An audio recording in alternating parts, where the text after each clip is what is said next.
The stock market has a secret. It rewards patience, discipline, and the right strategy. But here's a reality check. Even the best long-term investors don't just set and forget their portfolios. They fine-tune them, adapting to market shifts, economic changes, and their own evolving financial goals. That's where portfolio monitoring and rebalancing come in, two powerful techniques that keep your investments on track.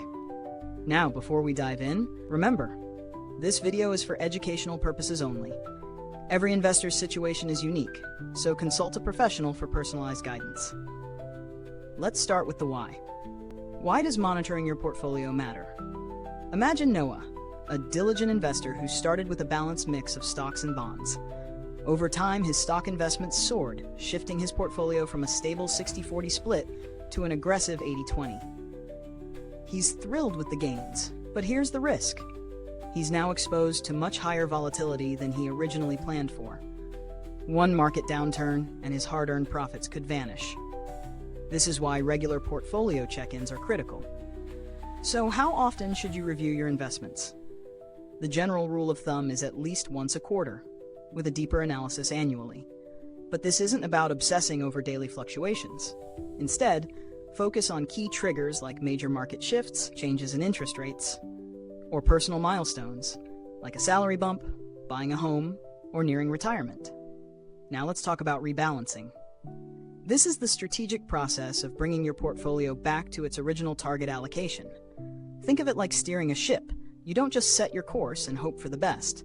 You make small, calculated adjustments to stay on track.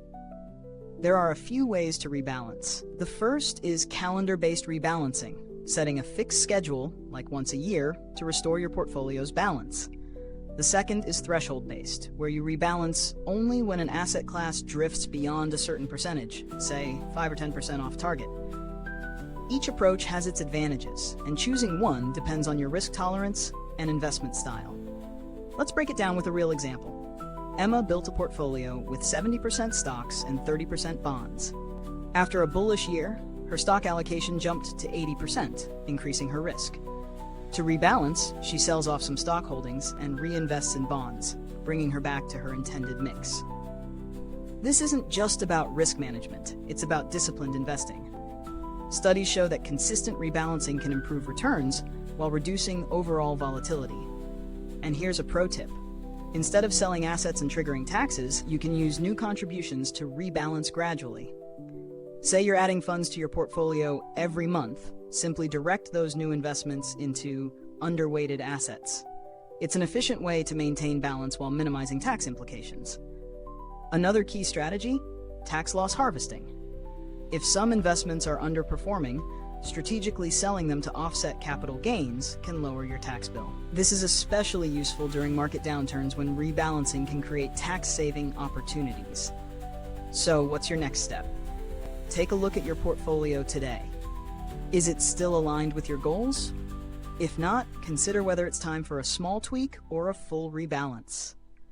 Let us know in the comments. How often do you check your investments?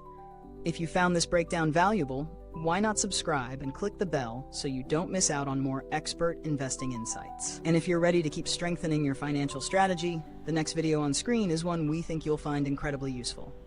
Thanks for watching Factful Finance.